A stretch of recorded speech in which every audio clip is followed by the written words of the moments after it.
Pasahero ng Philippine Airlines nakapagdala ng sakit sa bansang Canada galing sa Pilipinas na tinatawag na measles or mas kilala sa atin na tigdas. Highly contagious ito or lubhang nakakahawa kaya delikado ito sa mga mahihina ang immune system.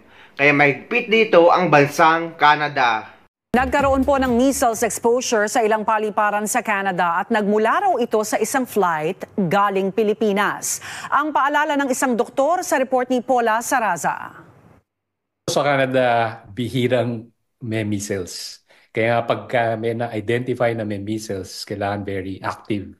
Yan ang paalala ng isang family doctor sa Ontario matapos kumpirmahin ng BC Centre for Disease Control o BC-CDC ang posibleng pagka-expose ng ilang biyahero sa Vancouver International Airport sa isang pasaherong kumpirmadong may measles na nagkaroon ng layover flight sa paliparan ngayong buwan. Sa pahayag ng YVR sa Omni News, agad silang inalerto ng BC-CDC sa nasabing posibleng exposure. Sakay ang pasahero ng Philippine Airlines Flight PR-16 pasado alas 8 ng gabi sa Pilipinas noong October 16 at dumating sa Vancouver ng alas 5:30 ng hapon. Mahigit 5 oras na natili sa airport ang nasabing pasahero bago ang sumunod na flight at huling layover sa Toronto Pearson Airport noong October 17. Saka dumating sa huling destinasyon sa Fredericton, New Brunswick, kung saan nakumpirma sa isang medical facility na mayroon siyang measles. Yung period of infectivity, 4 days prior lumabas ang crash hanggang sabi mo na ang 5 days after infectious siya, di ba? So pwedeng yung pagitan ng panahon na-infect na pala niya yung mga tao na hindi niya alam. Ang measles ay isang highly infectious na sakit. Ayon kay Dr. Ben Pangilinan, nasa 90% ang transmission rate nito.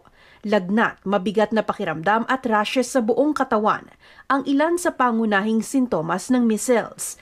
Mga sintomas na hindi madaling makumpirma kung hindi magpapatingin sa mga doktor. Sa pagkakataon na may na-identify nga na nag-measles, mas kailangan, mas alerto tayo na pag may fever, may rashes, may body aches, tas lalo na kung may nalaman na exposure nung tao na yon sa nagkaroon talaga ng measles, ay kailangan magpatingin ka agad. Bakuna pa rin anya ang pinakamabisang panlaban sa sakit na karaniwang ibinibigay sa mga 1-year-old. Kung pinanganak ka before 1970, hindi mo na kailangan kasi nung panahon na yon, marami sa atin nagkaroon ng measles kaya hindi na kailangan bakunahan.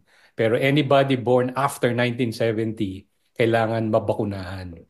Bagamat nasa 1 linggo lamang tumatagal ang sakit, hindi pa rin nawawala ang posibilidad ng mga komplikasyon, lalo kung ang mga mahahawa ay immunocompromised o mahina ang resistensya. Pagka yung measles na apektuhan yung iyong brain, tawag na encephalitis, mamaga yung brain. Or kung kunyari, naapektuhan yung lungs mo, nagkaroon ka ng pneumonia pa, maliban dun sa measles. So yun yung mga potential risk na pag nagkaroon ka ng measles, pwede kang magkaroon nun. Lalo na kung mahina yung resistensya mo. Kinumpirma naman ng Toronto Pearson sa Omni News na nakipag-ugnayan na sila sa mga local public health unit tungkol sa ulat na exposure ng measles sa paliparan. Inaabisuhan ng mga pasahero at staff na maging alerto at sumunod sa payo ng health officials. Ang alam ko nga ay bata lang ang nagkakaroon nito, pati rin pala sa adult. At walang specific treatment para gamutin ito. Kaya ang magandang way para maiwasan magkaroon ng measles or tigdas ay bata pa lang ay mabakunahan kontra tigdas.